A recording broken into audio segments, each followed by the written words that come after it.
के हाथ से ब्रह्म हत्या हो गई हो तो ब्रह्म हत्या से भी मुक्त हो जाए, ऐसा षटमुखी रुद्राक्ष का प्रभाव है।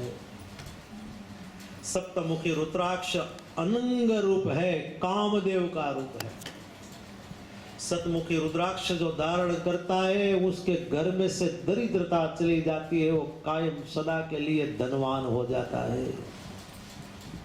अपने आप घर में धन आता है, धन के लिए दौड़ना नहीं पड़ता, धन के लिए पुरुषार्थ नहीं करने पड़ता, अपने आप धन आता है। लो, अपने आप घर में रिद्धि सिद्धि समृद्धि आती है अपने आप। हमें भी कुछ लोग कहते हैं इंडिया में, अरे महाराज जी आप तो मेहनत नहीं करते हो, नौकरी नहीं करते हो, कथा के सिवा कोई काम नहीं करते हो, फिर भी आप इतने आनंद में रहते हो और आपके घर में रिद्धि सिद्धि समृद्धि सब कुछ है, इतने आप खुश है क्यों? मैंने कहा यही भगवान नाम और भगवान पूजा का प्रभाव है।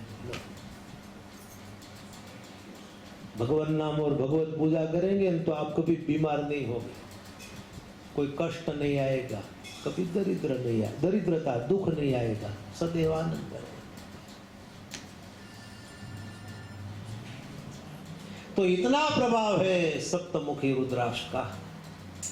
सप्तमुखी रुद्राक्ष धन देने वाला है, प्रगति कराने वाला है। सप्तरूपी रुद्राक्ष कई प्रकार की सिद्धियां प्राप्त होती है। सप्तमुखी रुद्राक्ष, मैं यहाँ रुद्राक्ष की कुछ मालाएं लाया हूँ क्योंकि हरिद्वार में 2 कथा थी हमारी मई महीना में, तो वहाँ से मैं लाया हूँ।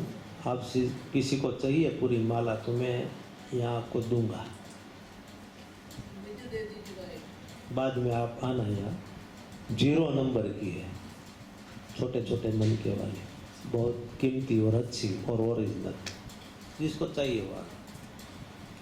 तो सप्तमुखी रुद्राक्ष। 8वां है अष्टमुखी रुद्राक्ष। अष्टमूर्ति भैरव स्वरूप रुद्राक्ष है। काल भैरव, बटक भैरव, शंकर भगवान के गण। उसको धारण करने वाला उसको काल नहीं सताता, उसका अकाल मृत्यु नहीं होता, उसका कभी अपमृत्यु नहीं होता, वो आपघात करने का विचार भी नहीं करेगा। अष्टमुखी जो रुद्राक्ष धारण करता है और भैरव को जो मानता है हृदय से, वो पूर्ण आयुष्य भोगेगा। पूर्ण आयुष्य भोग के उसकी मौत होगी तो ओम नमः शिवाय जपते हुए वो कैलाश धाम में वास कर लेता है। कभी कभी किसी का मन निर्बल हो जाता है तो आपघात कर लेते हैं लोग। कभी भी आपघात नहीं करना चाहिए, अकाल मरना नहीं चाहिए। आपघात करते हैं ना, वो प्रेत बनता है, प्रेत बन के उसको भटकना पड़ता है, उसकी बाकी आयुष्य वो उसमें भोगनी पड़ती। इसलिए शिव जी का नाम लेते लेते जितनी आयुष परमात्मा ने दी है वो आयुष भोग लो। आगे आया है नवमुखी रुद्राक्ष। नवमुखी रुद्राक्ष कपिल मुनि का स्वरूप है। नवमुखी रुद्राक्ष धारण करने वाला पर मां नव दुर्गा की कृपा होती है। जो आद्य शक्ति नव माता के रूप में, जिसको हम नव दुर्गा कहते हैं। नवमुखी रुद्राक्ष धारण बाएं हाथ में किया जाता है, ऐसा वर्णन आया है। 10 मुखी रुद्राक्ष दशा अवतार विष्णु भगवान का स्वरूप है। भगवान नारायण का मत्स्य नारायण से लेकर कल्कि नारायण तक दशा अवतार है। वो दशा अवतार का स्वरूप 10 मुखी रुद्राक्ष है।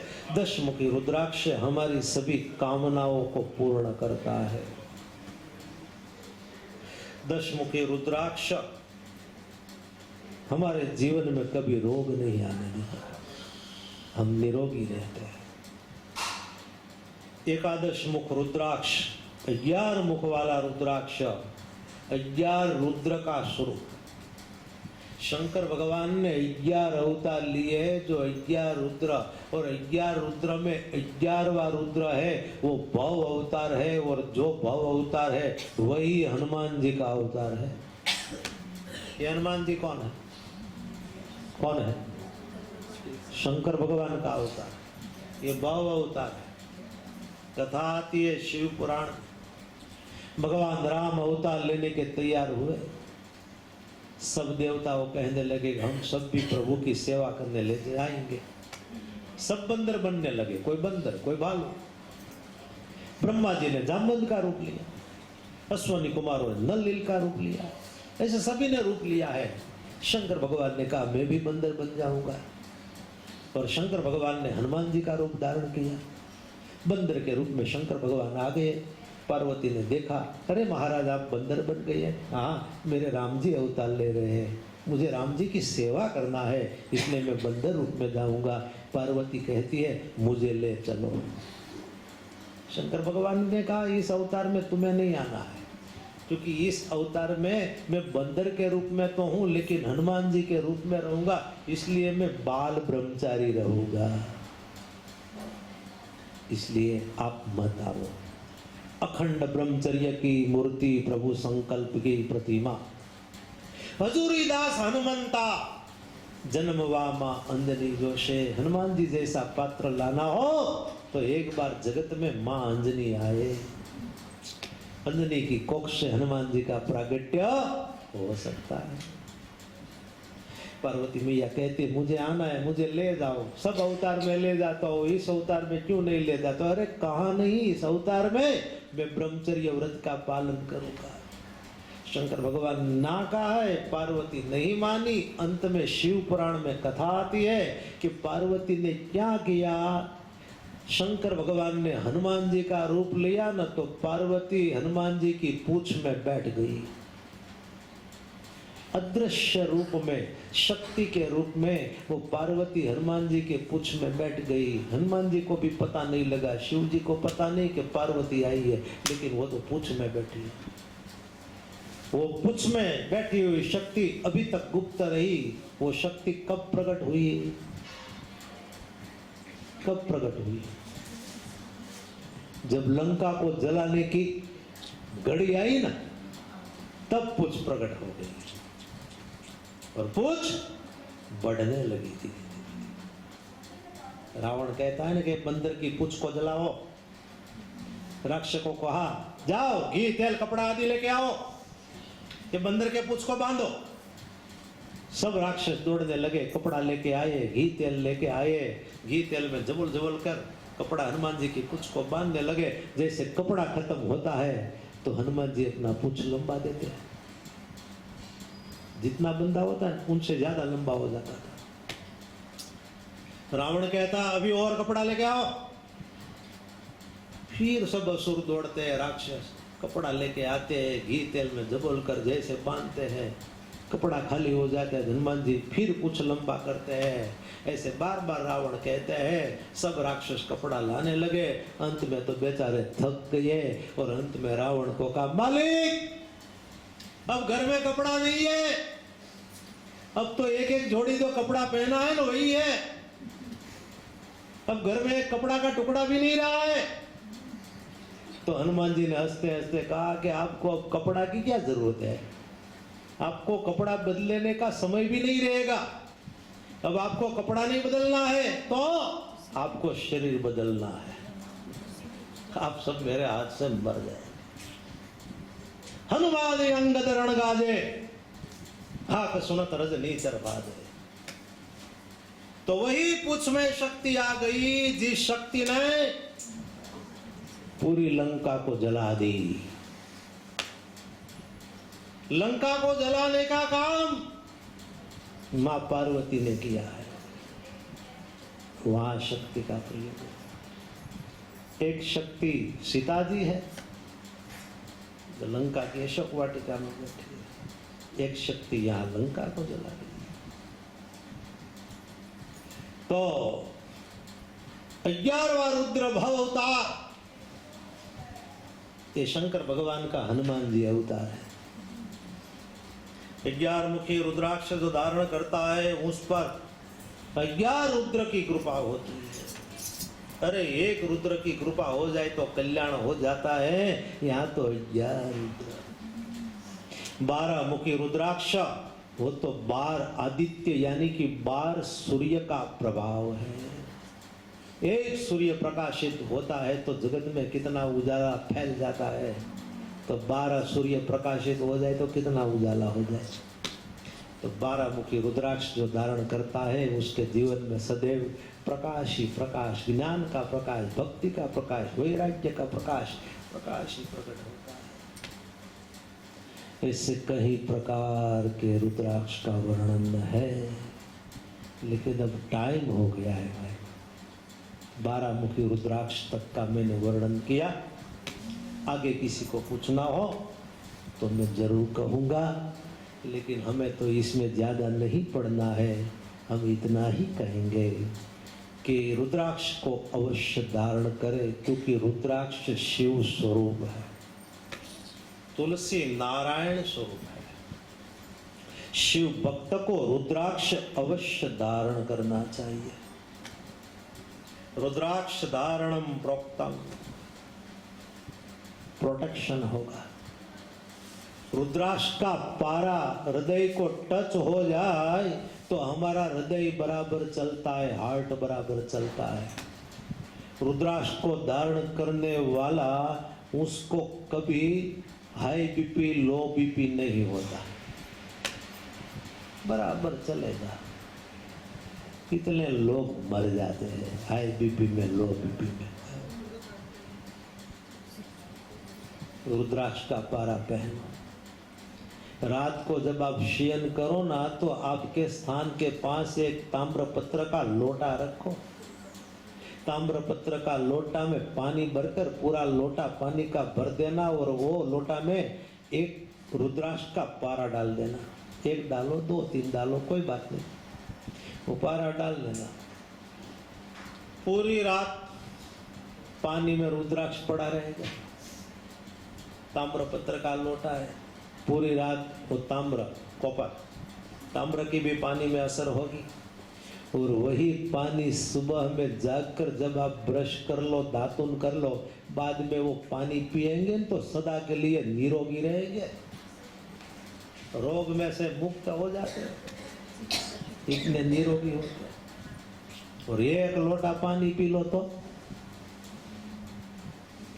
बॉडी में सब साफ सुफ हो जाता है, फिल्टर काम अपने आप हो जाता है। चाइनीज लोग भी कहते हैं कि सुबह में 4 गिलास पानी पीना चाहिए। अरे चाइनीज लोग तो कल से कहते थे, हमारे तो भारतवर्ष में कई युगों से कहा जाता है। इस शिव पुराण में बताया 1 लोटा पानी पी।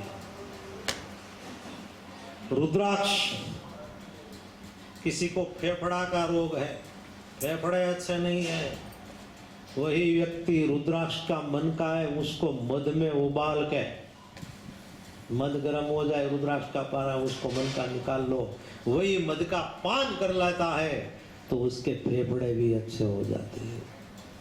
कई उपाय, कई महिमा यहाँ शिव पुराण में बताए। रुद्राक्ष पहनने से मन भी शांत होता है। लेकिन एक बात मैं आपको कहूँ भाई, खाली रुद्राक्ष पहनने की बात नहीं है। रुद्राक्ष आप पहनो तो उसको सदैव धूप दो। आरती करते हो तो उस पर घुमाओ, अगरबत्ती है तो उस पर ऐसे घुमा दो, उसको पवित्र रखो। बाद में आप बाथरूम में जाते हो, लघु शंका आदि जो, तब माला निकाल देनी चाहिए। रात को सोते हो तब भी माला निकाल देनी चाहिए। इसकी पवित्रता रखो। इसकी पवित्रता रखेंगे तो उसकी असर हम पर होगी। इसको पवित्र रखना चाहिए, और आप सबको तो पता है, इसलिए मुझे ज्यादा कहने की जरूरत नहीं। तो रुद्राक्ष के दूसरे जो प्रकार है उसका वर्णन कल करेंगे। आज यहाँ 5 मिनट और बढ़ गई है तो मुझे माफ करें। अंत में 1 मिनट के लिए ओम नमः शिवाय जप करें।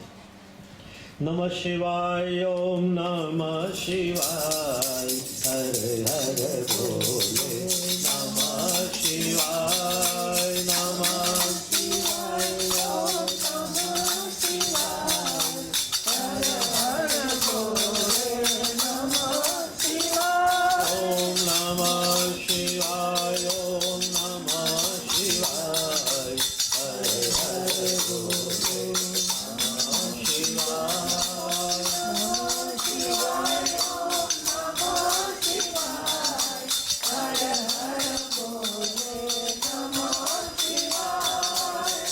रामेश्वराय शिव रामेश्वराय हर हर भोले नमः शिवाय रामेश्वराय शिव रामेश्वराय हर हर भोले नमः शिवाय ओम नमः शिवाय ओम नमः शिवाय हर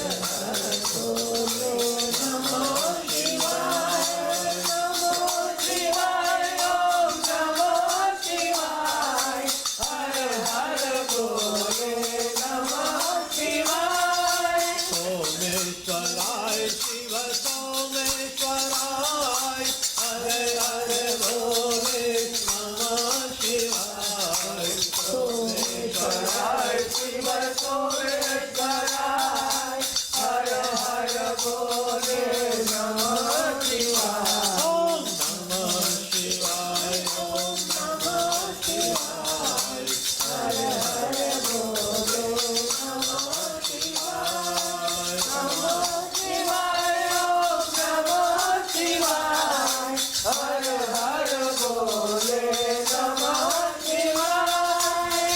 नागेश्वराय शिव नागेश्वराय हरे हरे भोले नमः शिवाय नागेश्वराय शिव नागेश्वराय हरे हरे भोले नमः शिवाय ओम नमः शिवाय ओम नमः शिवाय हरे हरे भोले नमः शिवाय ओम नमः शिवाय ओम नमः शिवाय हर हर भोले नमः शिवाय हर हर भोले नमः शिवाय हर हर भोले नमः शिवाय हर हर भोले नमः शिवाय